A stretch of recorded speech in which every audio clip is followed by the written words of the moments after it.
नमस्कार मित्रांनो ठरलं तर मग मालिकेच्या आजच्या भागामध्ये सुरुवातीला सायली आणि अर्जुनला साक्षी शिकरे विरोधात पुरावे शोधण्यासाठी पुन्हा एकदा ब्युटिकमध्ये जायचं असतं, पण प्रिया खाली बसली असल्यामुळे त्यांना बाहेर पडता येत नसतं। अशा वेळी सायली शक्कल लढवते, प्रियाला मुद्दाम बोलण्यात गुंतवते आणि तिच्या ड्रेसवर लोणच्याचं तेल सांडते।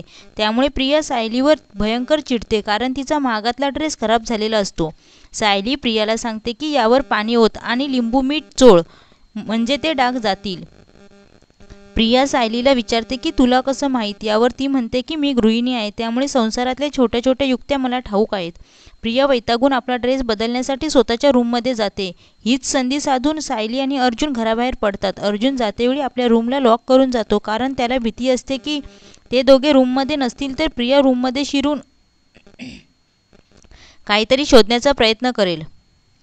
थोड्या वेळाने सायली आणि अर्जुन ब्युटिकपाशी पोहोचतात। मुख्य दरवाजाला लॉक असल्यामुळे दोघे खिडकीतून आतमध्ये शिरतात। सायली तिथले रजिस्टर चाळत असते, तेव्हा तिला साक्षी शिकरेचं नाव तिथे नोंदवलेलं समजतं।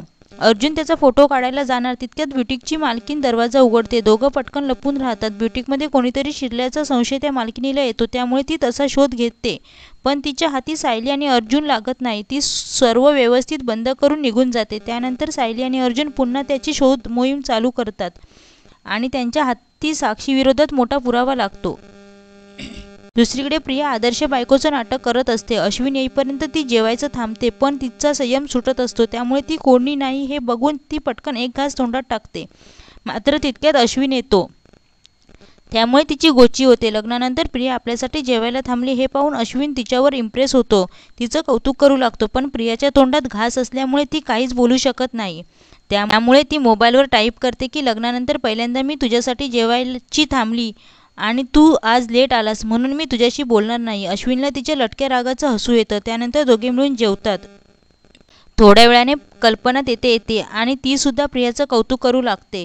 जेवण झाल्यावर प्रियावर सर्व आवरायचं काम येतं। तिची चिडचिड होऊ लागते, पण जोपर्यंत सुभेदारांच्या घराच्या तिजोरीच्या किल्ल्या तिच्या हाती येत नाही तोपर्यंत तिला हे नाटक सुरू ठेवावं लागणार असतं।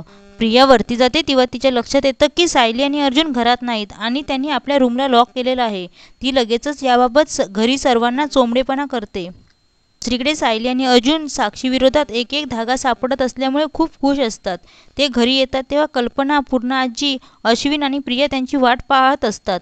कल्पना आणि आजी दोघीही त्यांच्यावर ओरडतात की तुम्ही कधीही कोणालाही न सांगता घराबाहेर जाता। तेव्हा अर्जुन म्हणतो की आम्हाला तुमचे कळत नाही, कधी तुम्ही आम्हाला स्वतःचं मानता तर कधी परक।